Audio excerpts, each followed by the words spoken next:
Hi అండి, నమస్తే.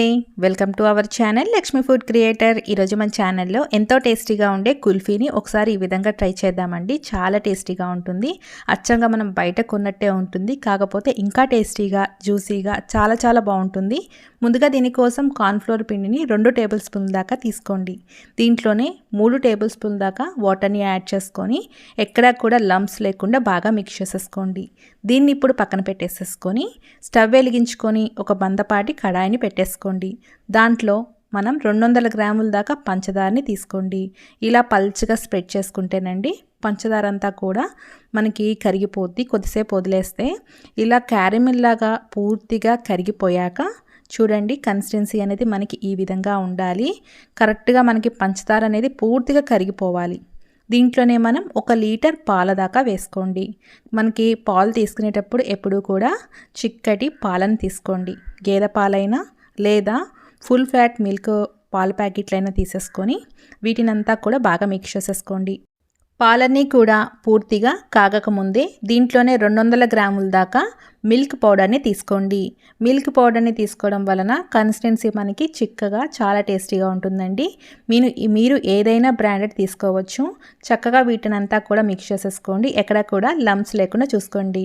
ఉండలు కట్టకుండా చూసుకొని పాలు అనేవి ఇలా మరుగుతున్నప్పుడు మనం ఇందాక కలిపెట్టుకున్న కార్న్ఫ్లోర్ పిండిని కూడా వేసేసుకొని మిక్స్ చేసేసుకోండి. ఇవంతా కూడా బాగా దగ్గర పడే వరకు ఒక 5 నిమిషాల పాటు మీడియం ఫ్లేమ్లో పెట్టేసుకొని బాగా మరగనివ్వాలండి.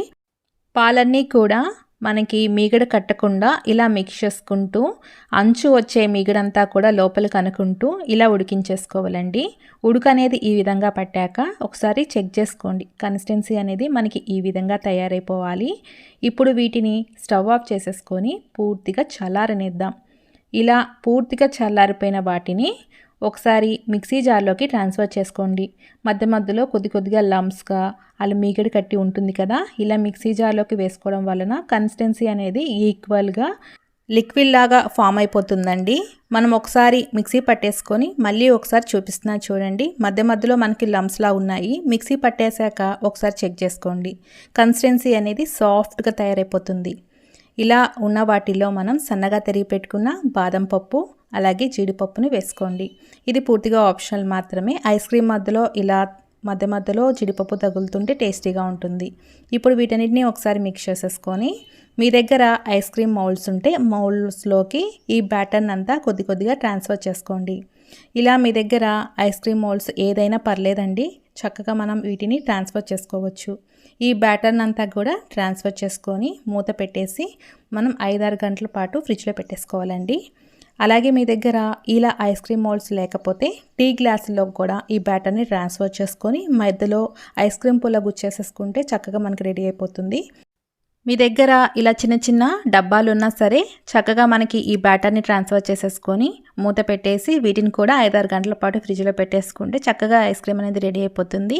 5-6 గంటలు గడిచాక ఐస్ క్రీమ్ని మనం ముందుగా ఒక నీళ్ళలో ముంచేసి తీసుకోండి.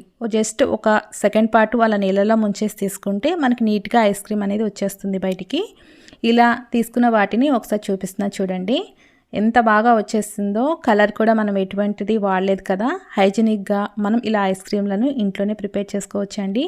ఈ కుల్ఫీ అనేది మనం బయట కొన్నదానికన్నా కూడా మన ఇంట్లో మనం ప్రిపేర్ చేసేసుకుంటే టేస్ట్ అనేది చాలా బాగా వస్తుంది. మీరు కూడా చూసి ట్రై చేయండి. గార్నిష్ కోసం జీడిపప్పు పలుకుల్ని అలాగే సఫ్రాన్ని సర్వ్ చేసేసుకోవడమే అండి. చాలా టేస్టీగా ఉంటుంది. ఈ వీడియో చూసి మీరు కూడా ట్రై చేసి ఎలా వచ్చిందో నా కామెంట్ రూపాన్ని తెలియచేయండి. మరెన్నో టేస్టీ అండ్ క్విక్ రెసిపీస్ కోసం నా ఛానల్ని చూస్తూ ఉండండి. నచ్చితే కనుక లైక్ చేసి సబ్స్క్రైబ్ చేసి షేర్ చేయండి. Thank you for watching.